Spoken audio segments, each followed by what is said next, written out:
Introduction. Welcome all, and thank you for attending our webinar, Implementing the Librarian Intervention Model in Your Classrooms.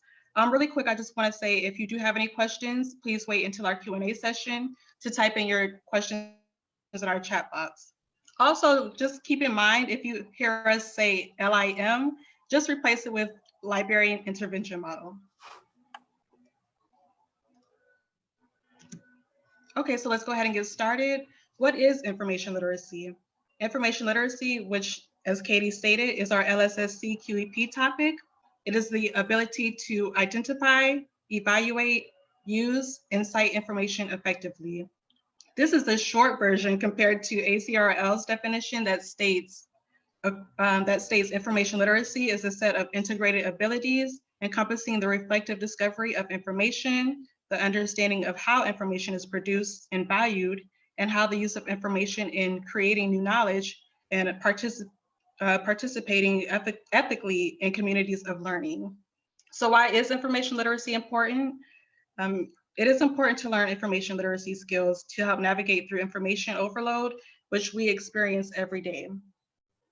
And going back to information literacy being our LSSC QEP topic, this isn't a subject that's foreign to us. In fact, several years ago, our librarian, Kevin, spearheaded the implementation of the Librarian Intervention Model while aligning ENC 1101 coursework with the information literacy standards. So I'll now go ahead and turn it over to Kevin to discuss the history of LIM implementation and ENC 1101. Thank you so much, Jasmine. So thank you guys for having me today. I'm really excited to be here to talk to you guys about the history of the Librarian Intervention Model and how it came about. So we as academic librarians have long known that traditional one-shot method of instruction that we use, where we try to teach students everything they need to know to be successful researchers in 80 minutes flat, doesn't really work. But we've continued to uphold the idea, however, that researchability is an important litmus test for college students, while not adequately supplying them with the skill sets they need to succeed in research. Harnessing a different approach to this problem beyond contributing to information overload was needed to address the falling information standards that had taken a backseat in current educational curricula. The idea for the program actually came about by accident. So while I was preparing for my TEDx talk in 2017, I read a 2016 study by the Stanford History Education Group, which they examined middle and high school students regarding information literacy. And 80% of middle school students could not tell the difference between real and fake news. High school students readily accepted photographic evidence of various radiation-inspired effects on plants without asking any questions at all about the image. With the increase of sponsored content or the advertising that's disguised as news, students can't tell the difference between real information and advertising either. This problem isn't just affecting our students though. Adults are also struggling with the same exact problem. Many of them were never taught how to properly cite or evaluate sources. So in an age of digital news, adults are finding themselves in an endless cycle of fake news reports, misinformation, and disinformation. These problems have never been more apparent than in the introductory college English class. Students grapple with identifying factual and valid information because they lack a basic understanding of informational concepts. Students readily turn to the vastness of the internet without thought for whether the information that they're finding is, credible, valid, or reliable. Current introductory college English papers frequently draw from bloggers, conspiracy theory websites, and YouTube personalities. Academic libraries, learning centers, and other support services are struggling to cope with the constant need for remediation. In an effort to address these deficits in information awareness, LSSC Libraries created the Librarian Intervention Model for Information Literacy. During a transition in educational curriculum at the college, the libraries were invited to assist in redesigning the current ENC 1101 college composition course to help address these long-standing information literacy problems. And after a lengthy discussion with the design team, which included Kristen Chansey and our Amber Karlins, who's with us today, we did some research into possible solutions. And so we collaborated with our English faculty to implement a new method to help promote information literacy. The project also taught research skills, and it connects students to valuable library resources needed to successfully complete their college degrees. The library intervention model revolves around two components that have been previously utilized by others in college and universities, but in a different context. Personal librarians, which is one part of the LIM, have been used with some success by schools like Duke and Yale, FSU, UNC Chapel Hill. And they assist incoming freshmen with that first year experience, learning research and citation and being connected to resources. Librarians have also been embedded in courses to provide point of use assistance in online education courses in the past. And using both of these ideas as the base, the library intervention model provides every ENC 1101 College Composition 1 course with an embedded librarian. This librarian is embedded in the learning management system and then can assist directly with research help, citations, information literacy concepts, and even technology concerns. The program involves 3 required sessions with the librarian and a 4th optional session, which are termed interventions. And each intervention focuses on important aspects of information literacy as described by the Association of College and Research Libraries, or the ACRL framework. Using the ACRL framework as the guide, the sessions are aligned with elements of the schema that were deemed most relevant to the NC 1101 College Composition 1 course.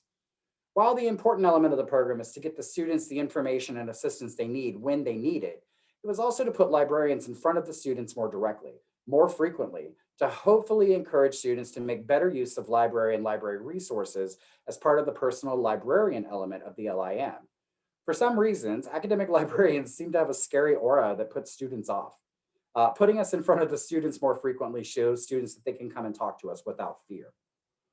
So the library interventions are spaced throughout the semester in approximately 3-week increments, and they coincide with the week in the curriculum where the expertise of librarians would be most useful to students, often centering on common assignments like an annotated bibliography or a research paper. But library intervention doesn't end in the classroom.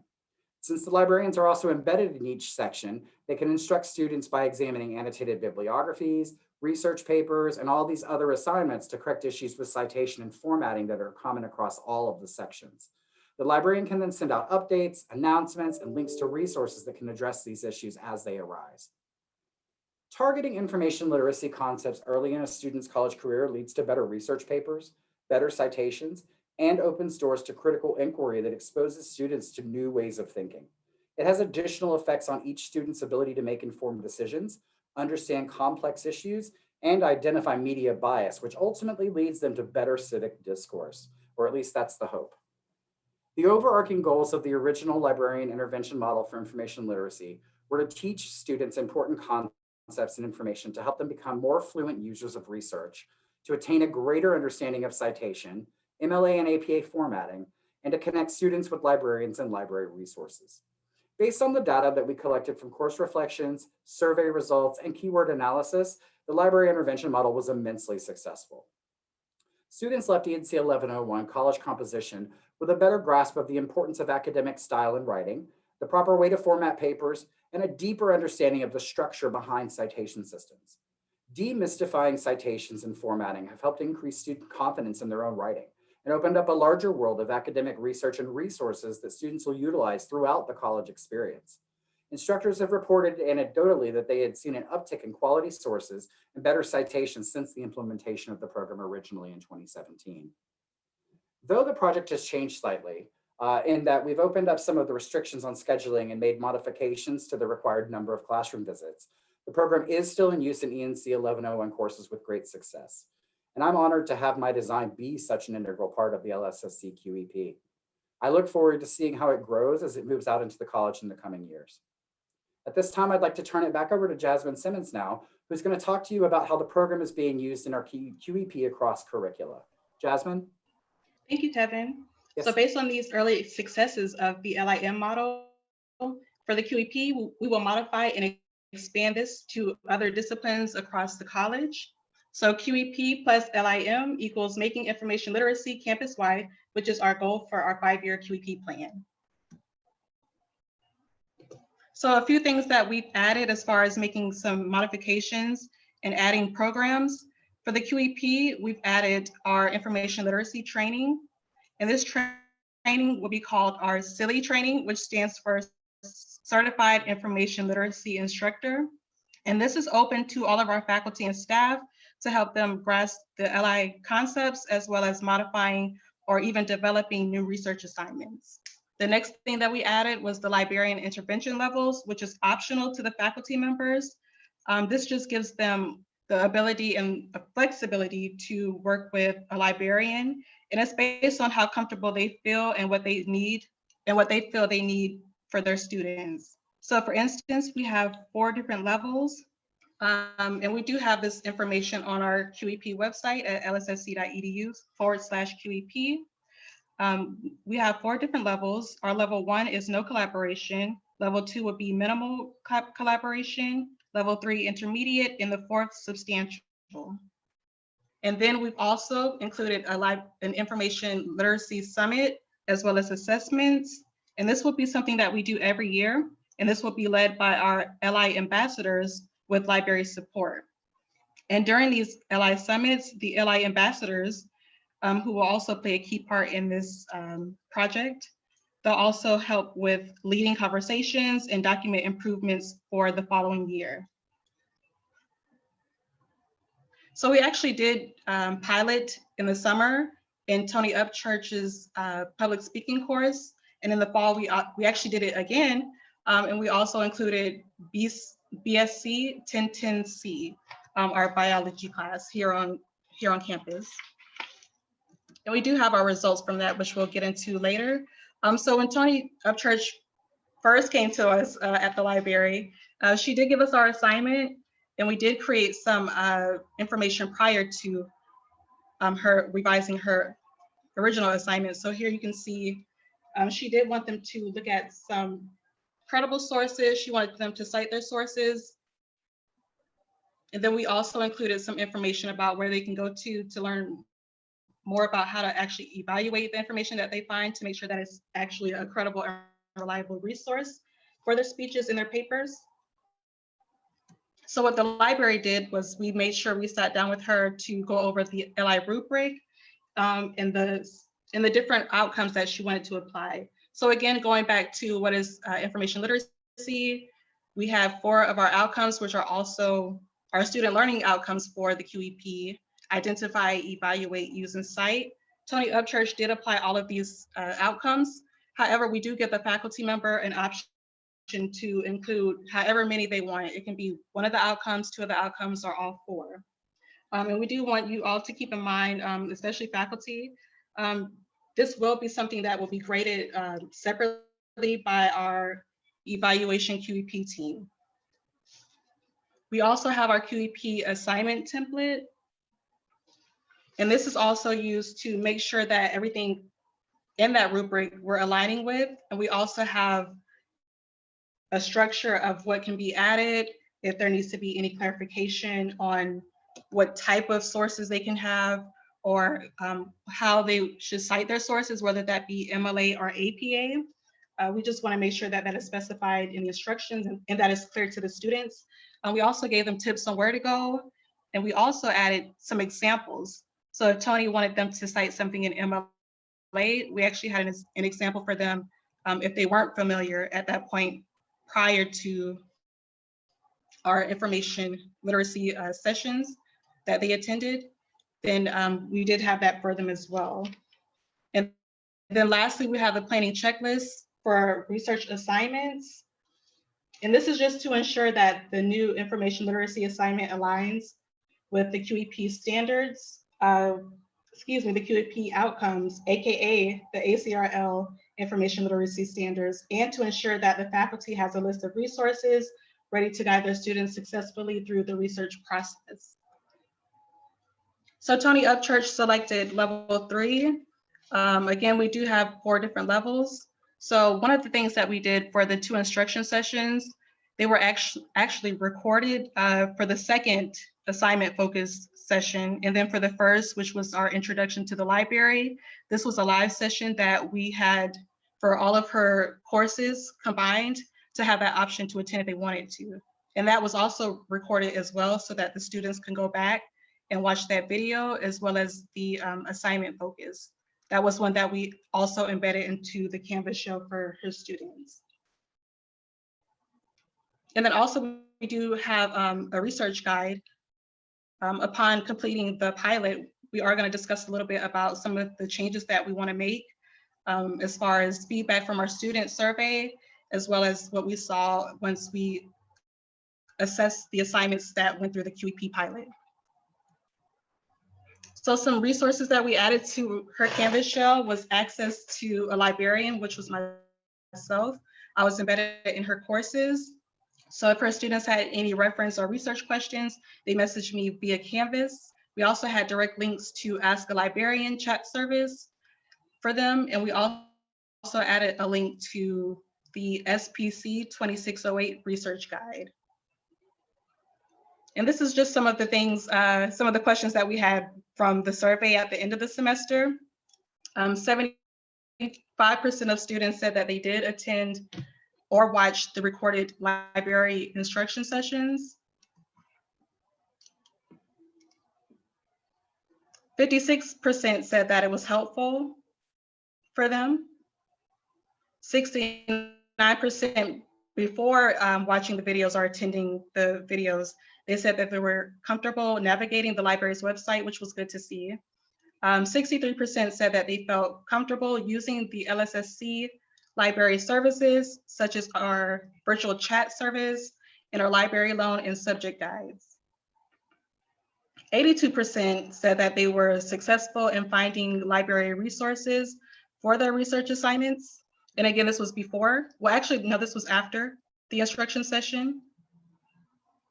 And also, well, not half and half, but it was a tie between none and citations, which were the two that students said they still needed help with. So really it was only citations. And our survey, not our survey, but the assessment team, our evaluation team for the QEP, we actually did notice that that was true, that citations was still an area needed for improvement. And a lot of our students actually were awesome in finding credible and reliable sources, even explaining why they chose what they chose. I know, Toni, that was another assignment, an annotated bib, or they at least had their references too. So they did pick out a lot of great sources and had wonderful topics. This was also really nice to see. 44% said that they would consult a librarian for future research assignments. And then of course, the other half said maybe, so that's okay. So going back to the evaluation team, well, it was originally myself, Kevin Arms, another one of our librarians, Anna Diamond, and Jeremy Norton. We consisted of the evaluation team for the QEP, and we saw in the summer that for identify and evaluate, the students and even use, all of the students were classified as developed. And then for cite, we see that it is still emerging. For fall 2020, the same, except for use and cite for both areas that still are emerging. And then this is just some feedback that the assessment team, evaluation team had for when they were looking at the different assignments from the students. And they had a few comments. I won't read all of them, but just to keep it short, they did suggest that the professor should use one citation format, because we did notice students were going back and forth and even mixing citation styles. So that's a simple fix to just clarify even in the instructions to do either MLA or APA, and then also we can provide them examples and even connect them to our resources at the Citation Center on our website for them to see how to correctly format their works cited page or their reference page. Again, they did show that they understood how to identify appropriate and reliable and credible resources. And also, some of the citations included small errors, so that can easily be corrected. So we did talk about having more resources such as guides, and maybe even incorporating in our library sessions to talk more and spend more time on how to do the basics of citations, whether it's MLA or APA. So for this semester, specifically for SPC 2608, Toni and I talked about including the library guide website, webpage. We're also going to have the recorded lecture videos, and we will modify those and make some changes. We're going to keep the Ask a Librarian web chat, and we're also going to include some additional resources for citations and continue to have post-course surveys to see how helpful the sessions are prior to them doing their research, and also how we can modify that instruction session so that we can make sure some of those areas that we were emerging in, we can hopefully get into the developing stages. And I just want to ask if Toni has anything she would like to add. Yeah, I think this was, it was a really interesting experience for me to go through this process with Jasmine. I felt like I had the support of someone who really understood the assignment for my students. And I just also want to let you understand the context. This class is a fully online public speaking class. So when we went into doing this, it was students that don't come on campus. They don't have a lot of interaction with librarians.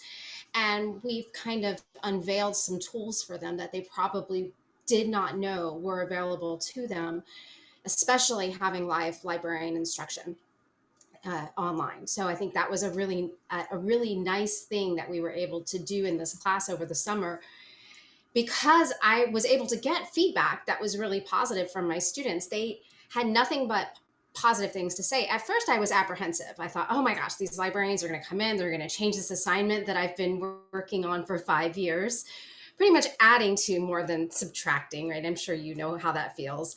And thinking, that they're going to kind of change the way that I teach. But it wasn't like that. I felt like I had this great assignment that matched the goal of information literacy, and having the librarian team meet with me. And it was a short meeting. We met for just about an hour or so to give me some feedback on some changes that I could make to this assignment to make it, I think, more comprehensive and, a little less convoluted. Because if you're adding and never really reducing an assignment over a 5-year period, you can see that can happen.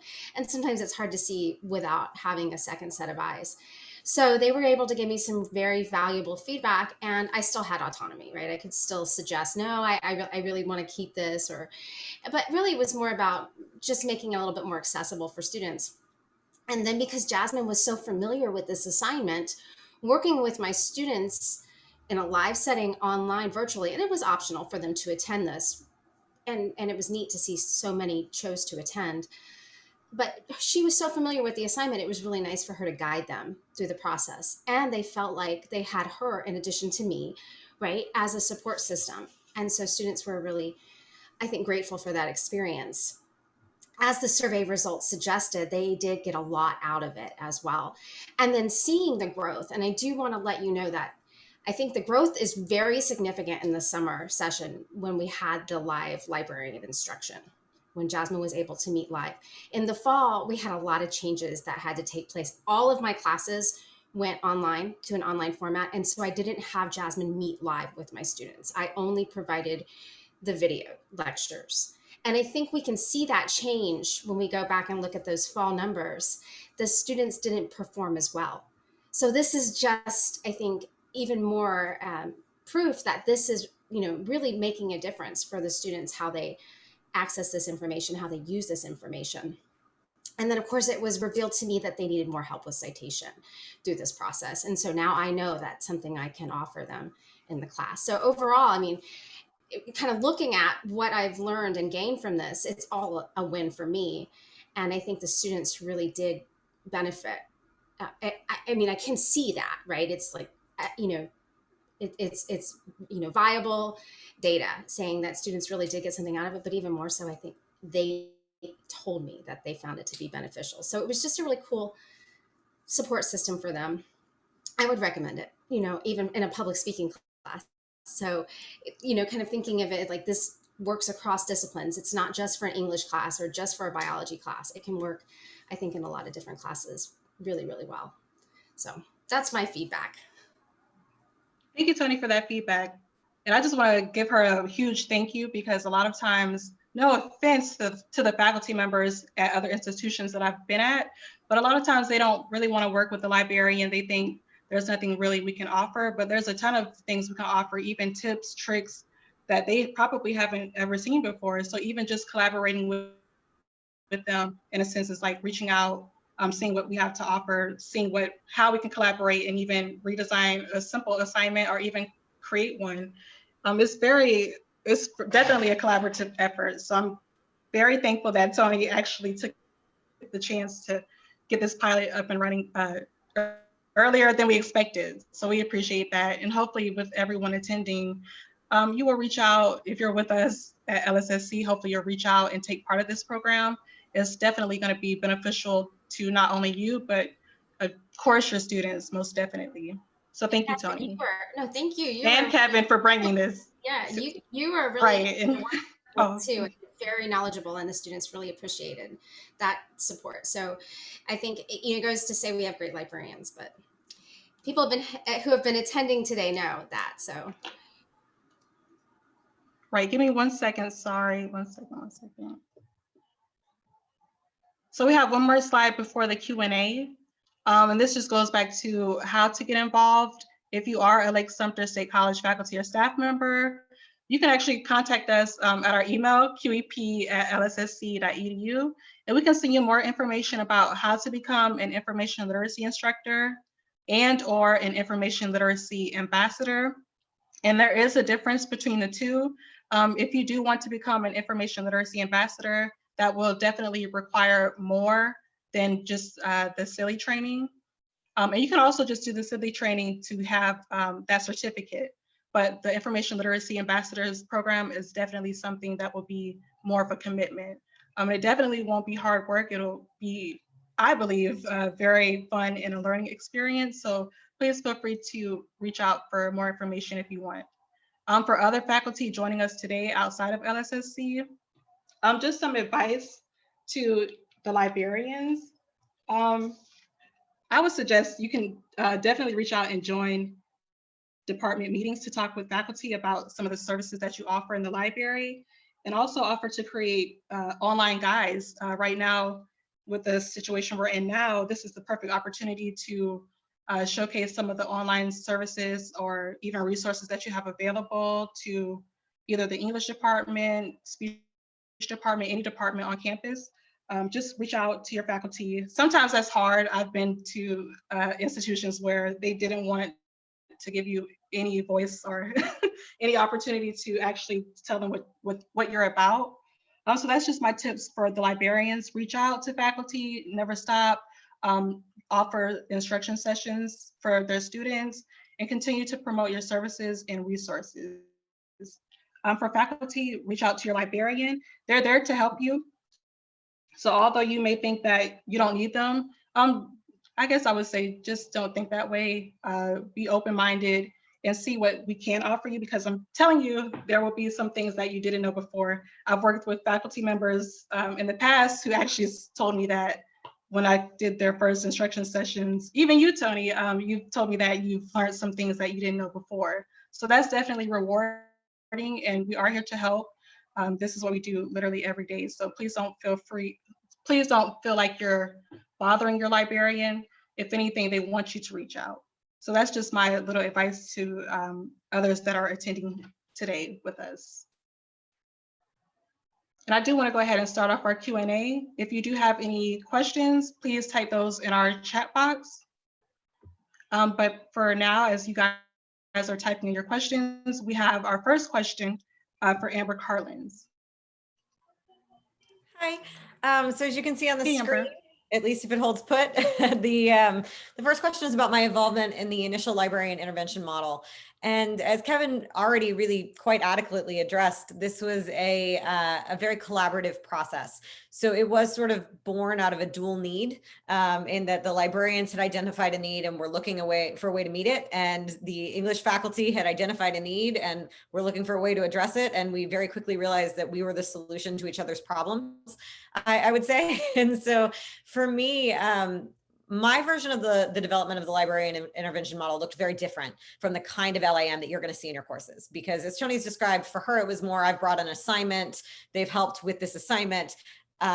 For us, this was more, hey, I'm going to completely change an entire course. And I want this course to really address this thing that has kind of fallen by the wayside. So I read articles published by library researchers and really dug deep into, I can never remember if the acronym is ACLR or ACRL, but whichever way those letters go, apologies, I'm a theater professor, but whichever order those things go in, I really dug deep into that information literacy research and really worked worked very closely with Kevin, and then ultimately as that expanded with Nora and James and Kristen to develop a plan to change the structure of our course altogether, so that there was a really heightened focus on information literacy, because that is a cornerstone. And I think that's true regardless of what you teach. I think now more than ever, it is profoundly important to make sure that we are teaching information literacy, and that we're doing so in a cross-disciplinary way.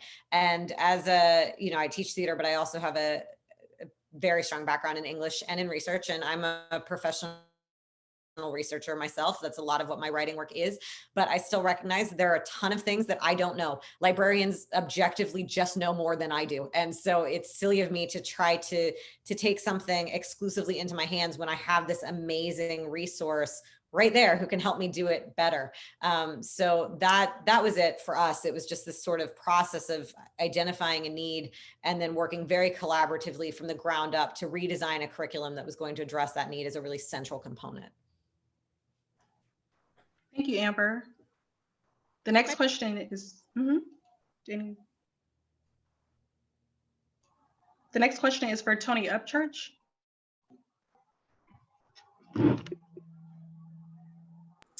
Hit that mute button. So essentially asking me, was there anything that surprised me throughout the course of collaboration with a librarian? And I have worked with librarians in the past. I did invite librarians to come into my seated and hybrid courses. So I was very familiar with them taking students to the databases and helping them to do research on their particular chosen speech topics. So I was pretty familiar and comfortable with how they would interact with students. I wasn't sure how it would work in the virtual world. Like, I wasn't sure how students would receive that. Like, oh, I'm requiring you to come. While it was optional, I was like, this is going to really benefit you. I really want you to be there, kind of incentive, and to see if they would come, see if they would get something out of it. And many students chose to be there. So I was surprised that students took, that time that I scheduled. I didn't have to make the time perfect, right, for every student and that, and their availability. I pre-scheduled that time and they made the time to be there, and how engaged and interactive that students were in a virtual environment when I hadn't had them in a classroom on a regular or consistent basis. So I was really excited to see that they were really wanting to be a part of that, just like they would if they were seated in the classroom. But also, I think kind of going back to Kevin's comment that it demystifies the research process and the writing process for students. It really does. It kind of breaks down those walls, those barriers where they say there's, I don't even want to get into that academic style research. I don't even know where to start. I think it makes it a little bit, more accessible, but knowing they have that lifeline and realizing that it's not something that stops after that meeting, right? They have that chat option with the librarians. They can follow up with a librarian if they had trouble, beyond coming to me, where they might feel that there's some judgment, or you know how students can be with the instructor. They're afraid it might somehow impact their grade if they ask you a question, right? They don't feel that way about the librarians, and so understanding that that's just an additional resource, I think that really made a big difference in how I'm going to work with librarians in the future. So I was surprised that it became, just an easy way to immerse my students in the research and to help them know that the resources are there. Right. Thank you, Toni. And we do have a question in the chat. Yes. Is there a stipend available if you choose to be an ambassador? Yes, for the information literacy ambassador, there will be a stipend. I know we've talked about that in our budget, and hopefully that will be something that will stay. I don't know if anyone wants to add anything, Jeremy or Katie, about that. But for the Absolutely. I mean, as you've heard a lot throughout the day, this is all about collaboration and sort of expanding that field from not just librarians, but other faculty members or staff members potentially who do go through all of that training to be directly involved in doing the summits and working with other faculty and sort of having that conversation to improve assignments, make them into QEP level assignments, focusing on those information literacy standards. So at this point, we're still looking at the numbers. In fact, the number will probably more than likely will go up. And so we had things in our proposal, in our QEP proposal, and then go on from there. So certainly contact us about that. and your supervisor, and we're coordinating that with the Dean's Council and through strategic planning at this point. Yes, and I would like to add that we did say we're going to have a cap of no more than 10 participants. So please jump on that quickly. We have had people reach out already as far as becoming an ILA ambassador. So thank you for your interest. Does anyone else have any questions before we continue to a few more questions that we have while we have time? I'll give you guys time to add any more questions in our chat. But this question goes out to both Amber and Toni. What did you think was most useful about the LIM? I can go ahead and take that And I first, think- and then I'll throw it to Toni. So the way that I always explain it to my students, and I think that's a useful explanation here as well, is that there's research that shows it takes 10,000 hours to become an expert in something, 10,000 hours. And the reality of the situation is that I have spent a lot of my adult life doing research, but I have not spent 10,000 hours working in our databases and studying ways to improve information literacy. I just haven't, but Kevin has. And Nora has, and James has, and I'm sure our South Lake librarians have too. I just don't personally know them as well. So when I can bring someone like that into my classroom to come speak on a topic like information literacy or the research process, I am bringing my students a subject area content matter expert. And I think that's enormously valuable because yes, I can talk about citations all day long. And I do know how to do APA and MLA. Might have to double check since we've switched up again, because of course they never leave the citation systems the same for very long. But I can do that and I can talk about our databases. But if you ask me right now to name 15 fantastic databases for science research, couldn't do that for you off the top of my head, but look at Kevin, he's nodding, he can. So it's just bringing in people who objectively know far more about something than I do, and then giving that resource to my students. And I think you cannot overstate the value of that. I second that. I definitely think that they are experts, much far beyond what I can do with the research. I think that, but ultimately it's getting the students to see that those tools are there and knowing that there are lifelines for them. I heard someone mention earlier today in one of the conferences that some students that she had encountered when she was in the library had never set foot in a library before. I was floored by that admission. And I think about that when I think about our students, them coming, to college and like all of a sudden they're doing this academic style research. And where do they start? Well, they start with a Google search. And that's where it kind of stops for a lot of them if they don't know these resources are out there for them. And so, taking them to the tools that they can use and letting them know that there are people to support them, I believe that's going to take them well beyond Lake-Sumter State College. I think, and I know because I've had students come back and say this, that many will go on, and be experts in their field of study because of what they've learned here. And so, for me, I think it's just opening their eyes to a bigger world than the one that they're in, and anyone that can help them to do that is, that's totally what I want to see for our students. Thank you. Our next question, did you think the collaboration with the librarian was beneficial? Why or why not? Based on what you guys said previously, I would definitely think it would be not, it wasn't beneficial. Not at all. Right. Yeah, they're the best. I would put librarians in all of my classes. If I could have them come to every session, I would. I'm a very big fan of the librarians. I can't say enough about how much you should use them, how eager they are to assist. That's the other thing, like they're never a judgmental presence, at least in my experience in the classroom. For me, it's always like, oh, fun, I get to teach with my friend. Like that's lovely and wonderful. And they're super supportive. So not only is it better for the students, I think it's better for us as faculty, right? We get the opportunity to work with these amazing people who know things we don't know. And then also we get a minute, which is really nice, just objectively, right? I don't have to spend the day brushing up on my new MLA 8 formatting. I should still know that because I still have to grade their papers, but I don't have to prep to lecture on that. We just have the gift of librarians who can come in and do that. And my load is full, you know, and I think that's true for faculty across the board. We are already carrying all of the things. If you have an expert who can carry that for you, why on earth would you not open the doors to that? Right on. Yes. I gotta say the same thing. Ever since I started 5 years ago, every single library class every time a librarian's come into my class, it's always been a good experience. And both Leesburg and South Lake librarians, we're really fortunate to have them.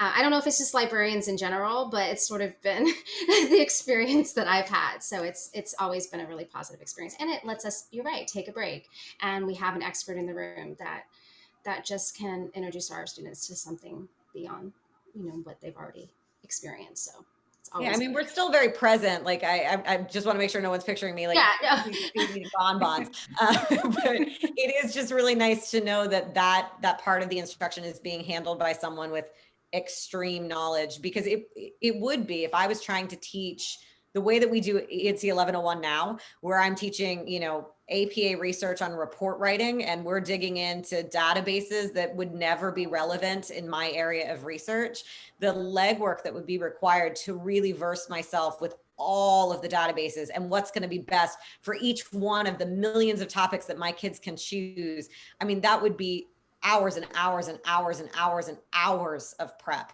And they just know, so it does lighten our load, because we are relying on experts. And we're very fortunate at the college. I do feel like, since this is an open thing, I should also shout that out, because when we have pitched this at other institutions, they just laugh and laugh and laugh. They're like, there's no universe where our librarians are going to go do that. So we're very, very lucky that we do live in a world where we have that kind of support and that kind of partnership with the library, because that is not true sort of universally. And that's, I think, a real testament to our library and how open they have been, and how wonderful Katie has been about really building that bond between the faculty and the faculty librarians.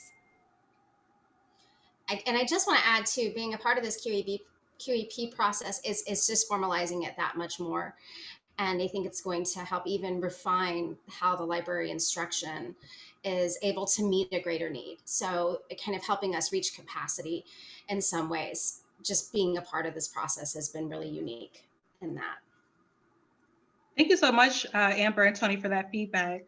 I also want to mention with the levels that we have, the intervention levels, that can be modified if you do select a level, maybe level 2, or from the beginning level 1, but then realize, okay, I do want collaboration. Please feel free to always come back and ask for, as you mentioned, Amber, wanting more sessions.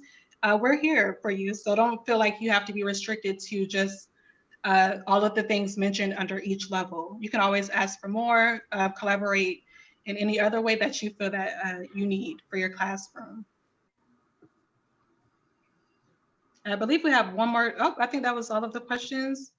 If anyone has any questions, please put it in the chat. We do have 15 minutes left. If not, I don't know if anyone else would have any final words.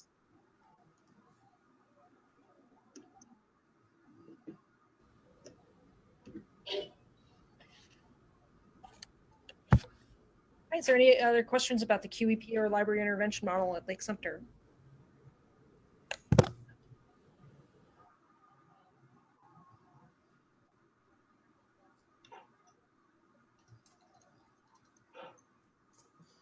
If not, we will discuss just a little bit more about it in the training as well in our closing session. So we'll have just a little bit more information to give the faculty and staff for those who are interested in taking part of this project. So thank you all again, and thank you, Kevin, Toni, and Amber, so much for everything.